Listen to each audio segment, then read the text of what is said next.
Una historia sobre Carlota y Maximiliano, el sueño roto del Imperio Mexicano. Historia de México. Hace muchos años, el país tuvo un emperador y una emperatriz de guerras lejanas. Esta es la historia de Carlota y Maximiliano de Habsburgo, los últimos emperadores de México.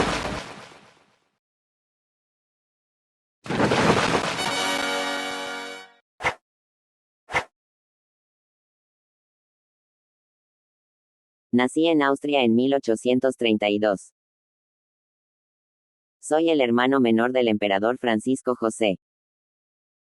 Me encanta el arte, la ciencia y la naturaleza. Siempre he sido un hombre curioso, con ganas de aprender y descubrir el mundo. Nací en 1840 en Bélgica. Soy hija del rey Leopoldo. Siempre he sido inteligente y ambiciosa, pero, sobre todo, profundamente enamorada de mi esposo. En 1857, Maximiliano y Carlota se casaron como en un cuento de hadas. Pero su destino los llevaría mucho más lejos de lo que imaginaron.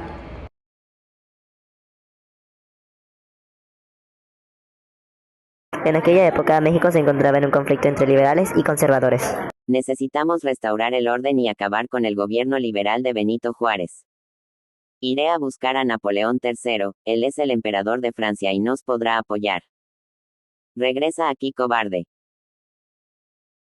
Napoleón III vio la oportunidad perfecta para expandir su influencia y decidió ofrecer el trono de México a Maximiliano. Al principio el archiduque de Austria dudó, pero tras recibir la noticia falsa de que el pueblo mexicano lo quería como emperador, fue directamente a México.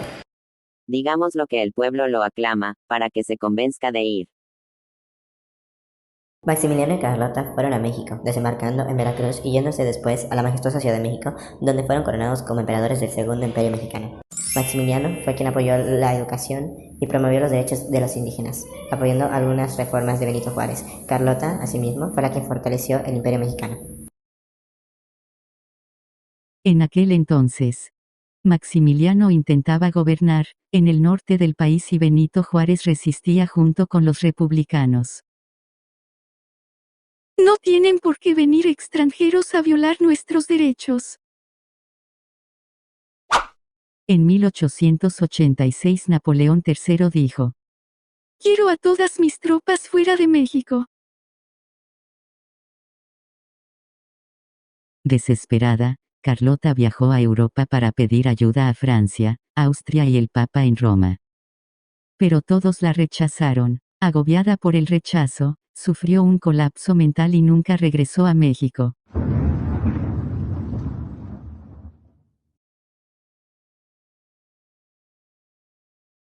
Decidí quedarme solo con mi ejército lejos de mi esposa, pero la situación no estaba a mi favor. En 1867, Maximiliano fue capturado por las fuerzas republicanas en Querétaro. A pesar de los intentos de varios líderes extranjeros para salvarlo, Juárez decidió que debía pagar por haber usurpado el poder.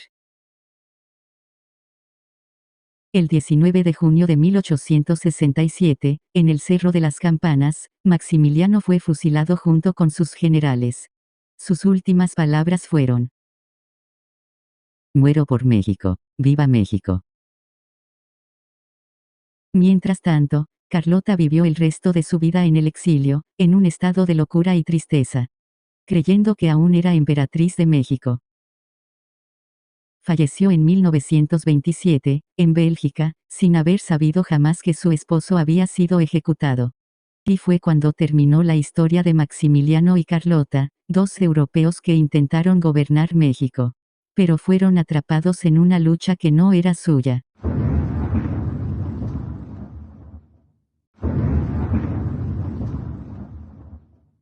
Su legado permanece en México, en el castillo de Chapultepec, el palacio donde una vez soñaron con un futuro.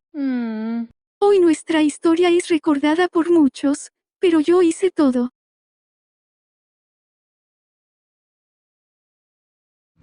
Y es así como comprendemos un poco más de la historia de México. Gracias por escucharnos, síganos para más videos. Hasta luego.